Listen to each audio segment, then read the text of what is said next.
माननीय प्रधानमंत्री श्री नरेंद्र मोदी जी, माननीय राज्यपाल महोदय आदरणीय कल्याण मिश्र जी, माननीय अध्यक्ष लोकसभा श्री ओम बिरला जी, मंत्री स्वास्थ्य परिवार कल्याण मंत्री मनसुख भाई मांडविया जी, डॉक्टर भारती प्रवीण पवार जी राज्य मंत्री, भगवंत स्खोबा जी राज्य मंत्री रसायन और उर्वरक, डॉक्टर रघु शर्मा जी मंत्री चिकित्सा स्वास्थ्य विभाग राजस्थान सरकार, प्रसादी मीणा जी मंत्री उद्योग, श्रीमती वसुंधरा राजे जी पूर्व मुख्यमंत्री, श्री गुलाब चंद कटारिया जी नेता प्रतिपक्ष, स्वास्थ्य राज्य मंत्री सुभाष गर्ग जी और तमाम उपस्थित हमारे केंद्रीय व राज्य मंत्रिमंडल के सदस्यगण, माननीय सांसदगण, विधायकगण और राजस्थान सरकार और भारत सरकार के तमाम हमारे वरिष्ठ अधिकारीगण, सबसे पहले मैं माननीय प्रधानमंत्री नरेंद्र मोदी जी का हार्दिक स्वागत करता हूं। मुझे खुशी है कि उन्होंने 4 मेडिकल कॉलेज दौसा, हनुमानगढ़, बांसवाड़ा, सिरोही के शिलान्यास करने के लिए और इंस्टीट्यूट ऑफ पेट्रोकेमिकल टेक्नोलॉजी का शुभारंभ करने के लिए प्रोग्राम बनाना है का निश्चय किया और आज हमारे बीच में है। मुझे बहुत खुशी है कि मेडिकल के अंदर जिस प्रकार से पूरे देश के अंदर एक माहौल बना है पिछले 10 साल से, उसी का परिणाम है आज हम लोग 4 मेडिकल कॉलेज का शिलान्यास करना संभव हुआ। और मैं प्रधानमंत्री जी से कहना चाहूँगा कि राजस्थान वो राज्य बनने जा रहा है जहाँ पर 33 जिले हैं और 30 मेडिकल कॉलेज खुलने जा रहे हैं।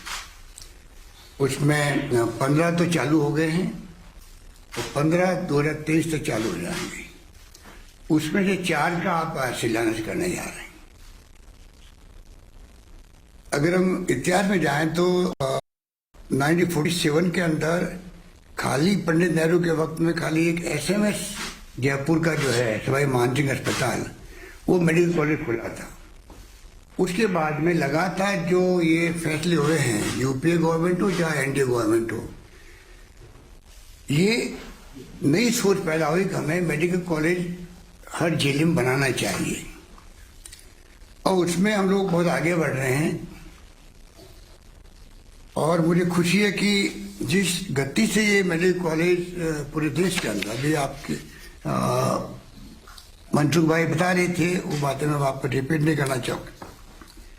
और अब जो पोस्ट ग्रेजुएशन के अंदर भी सीटें बढ़ाई गई है, MBBS की सीटें बढ़ाई जा रही है, मेडिकल कॉलेज खुल रहे हैं, तो मैं समझता हूँ कि आने वाले वक्त के अंदर हमारे देश के अंदर भी मेडिकल सुविधाओं का जो विस्तार, जिसकी सोच आप हम सबकी हैं, उसमें हम लोग कामयाब हो पाएंगे। एक इस मौके पर मैं निवेदन करना चाहूँगा कि 33 में से 30 जिले में खुले मेडिकल कॉलेज खोल रहे हैं, पर हमारे यहाँ 3 जिले बहुत बैकवर्ड है, जालोर, प्रतापगढ़, राजसमंद। अगर आप इस मुबारक मौके पर अगर आप सोच सके तो मैं चाहूँगा कि 3 मेडिकल कॉलेज के बारे में आप निर्णय करा सकें जो बच गए हैं, तो राजस्थान में हर जिले में एक मेडिकल कॉलेज खुल पाएगा और एक इतिहास बन जाएगा। इतिहास बनाने में आपकी आज की मुबारक मौके पर मैं समझता हूँ कि जो भूमिका है उसमें एक प्रकार से हमेशा के लिए याद रखा जाएगा।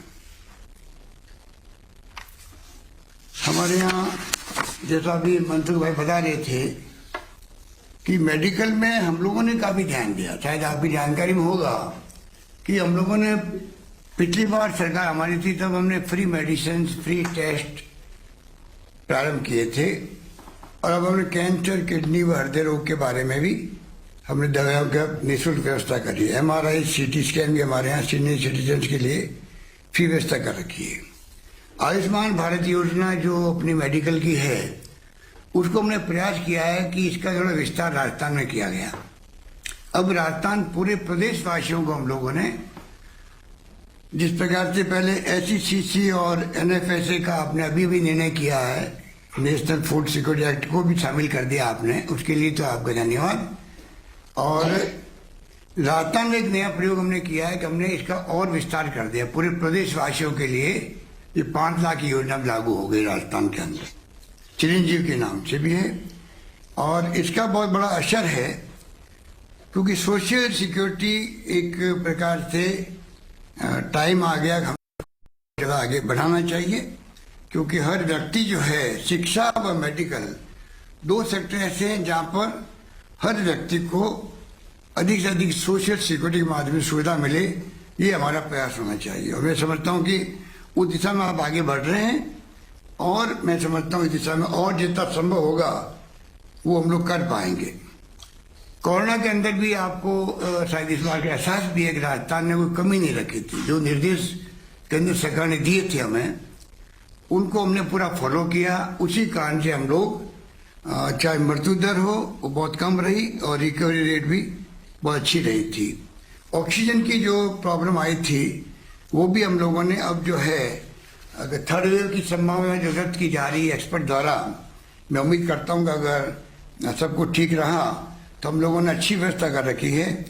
करीब 120 प्लांट हमने लगाए हैं ऑक्सीजन प्लांट, और 250 मेट्रिक टन जो पहले व्यवस्था थी अब 1000 मेट्रिक टन की व्यवस्था हमने कर रखी है। इस प्रकार से हमने पैकेज भी अच्छा दिया है। तो मेरा निवेदन रहेगा कि इस मेडिकल सेक्टर में जो भारत सरकार की सोच है उसको हम लोग किस प्रकार से आगे बढ़ाएं, जिससे कि और अधिक गति के साथ में हम लोग कैसा ही स्थिति बने देश के अंदर, क्योंकि दुनिया के मुल्कों में जो विकसित राष्ट्र है, अमेरिका हो या इंग्लैंड हो, वहाँ के हालात भी आप जानते हैं किस प्रकार से है। उनको देखते हुए हम लोग कैसे हम अपनी व्यवस्था करें जिससे कि थर्ड वेव की संभावना समाप्त हो जाए। और इस दिशा में हम लोग सब जागरूक भी हैं और पब्लिक को भी बराबर आगाह करते जाते हैं। ये सीपेट जो जिसका आज आपने उद्घाटन किया है उसके लिए भी मैं आपका बहुत शुक्रिया अदा करना चाहूँगा, आपको धन्यवाद दूंगा, क्योंकि ये बहुत ही महत्वपूर्ण संस्थान है जिसका शिलान्यास तो बहुत पहले ही हो गया था। और मुझे बताया गया कि ये सीपेट जो है, central institute of plastic engineering के नाम से, ये जब इंदिरा गांधी जी थे प्राइम मिनिस्टर, उस जमाने में UNDP के साथ में मिलकर के 68 के अंदर इसकी पहली स्थापना चेन्नई में हुई थी। और उसके बाद में अलग अलग सेंटर बनाए गए, करीब 43 सेंटर देश भर में काम कर रहे हैं। और मुझे खुशी है कि जयपुर में सीपेट सेंटर के माध्यम से जो प्लास्टिक टेक्नोलॉजी के क्षेत्र में काम आज प्रारंभ हुआ है, इंस्टीट्यूट ऑफ पेट्रोकेमिकल टेक्नोलॉजी का उद्घाटन हुआ है, उसका भी जैसे अभी मंत्री जी बता रहे थे, आने वाले वक्त में हमें इसका बहुत बड़ा लाभ मिलेगा, इसमें कोई दो राय नहीं है। इस मौके पर ये भी मैं निवेदन करना चाहूँगा कि आपको शायद याद होगा कि आप ही ने राजस्थान में रिफाइनरी का शुभारंभ किया था 55 के अंदर। आप खुद पधारे थे जब पिछली बार आपके NDA फर्स्ट के अंदर, और वो काम आगे बढ़ रहा है। हालांकि कुछ डिले हो गया, उसके कारण से मैंने सुना है कि जो कॉस्ट बहुत बढ़ चुकी है उसकी भी, और उसका जो टाइम सेक्टर है वो भी शायद बढ़ रहा है। पर आज के हिसाब के उद्घाटन में जो बच्चे तैयार होंगे, मैं उम्मीद करता हूं कि उसका लाभ हमारे आने वाले वक्त में उस सेक्टर को मिलेगा जो पेट्रोकेमिकल का सेक्टर बन रहा है वहाँ साथ के अंदर। क्योंकि शायद आपको जानकारी है कि रिफाइनरी के साथ में पेट्रोकेमिकल कॉम्प्लेक्स भी साथ में है, और उसके लिए भी हम लोगों ने तैयारी पूरी कर रखी है। मैं उम्मीद करता हूँ जल्दी ही आपके सानिध्य में मैं बात करना चाहूँगा, अभी जो यहाँ अधिकारी बैठे हुए उनसे भी, कि पेट्रोकेमिकल इन्वेस्टमेंट रीजन जो बनेगा वहाँ पर, उसके लिए हमने अप्लाई कर रखा है, उसकी जल्दी स्वीकृति मिले, जिससे कि रिफाइनरी बनने के साथ साथ में लोग रोजगार मिल सके, इंडस्ट्री आ सके वहाँ पर प्लास्टिक आधारित, और एरिया का डेवलपमेंट हो सके। मैं उम्मीद करता हूं कि उस पर भी आप हमें पूरा सहयोग देंगे। जैसा आप जानते हैं कि वैसे तो राजस्थान के अंदर भी अब पहले वाली बात नहीं रही। आज आपने एक नया इंस्टीट्यूट का जो उद्घाटन किया है, ये बहुत ही प्रतिष्ठित संस्थान है और यहाँ पर IIT, MNIT, IIM, AIIMS, SMS, NLU, NIFT अच्छी संस्थान हमारे यहाँ आई है और मुझे उम्मीद है कि आपके सहयोग से हमें आने वाले वक्त के अंदर भी राजस्थान में जो समस्याएं हमारे समय समय में आती रहती है, ये हम आपसे रिक्वेस्ट करते हैं उस पर आप विशेष ध्यान देंगे। राजस्थान की भौगोलिक परिस्थिति को देखते हुए बिहार राजस्थान देश के अंदर सबसे बड़ा राज्य बन गया है जब से छत्तीसगढ़ बना है, पर पानी हमारे यहाँ मुश्किल से 1% है, आबादी 10% है, दूरियां बहुत दूर दूर है। कुछ तो आपका खुद का अनुभव भी है गुजरात को लेके हुए। तो हमारे यहाँ कई तरह के इलाके ऐसे रेगिस्तानी हैं और जो सर्विस डिलीवरी है एक जिले से दूसरे जिले में और एक गांव से दूसरे गांव में, उसमें हमें पानी हो चाहे बिजली हो, सड़क हो या शिक्षा व्यवस्था हो, वो पहुंचाने में ज्यादा पैसा खर्च होता है बल्कि अन्य राज्यों के मुकाबले के अंदर। तो मैं निवेदन करूंगा कि 2-3 मेरी छोटी सी सुझाव थे जो मांगे थी, हो सकता है आप उस पर ध्यान देंगे तो मैं समझता हूँ कि राजस्थान के अंदर विकास के अंदर एक और हमें लाभ मिलेगा। जोधपुर में एक तो मेडिकल डिवाइस पार्क की हमने मांग कर रखी है डिपार्टमेंट से बोरनाडा के अंदर।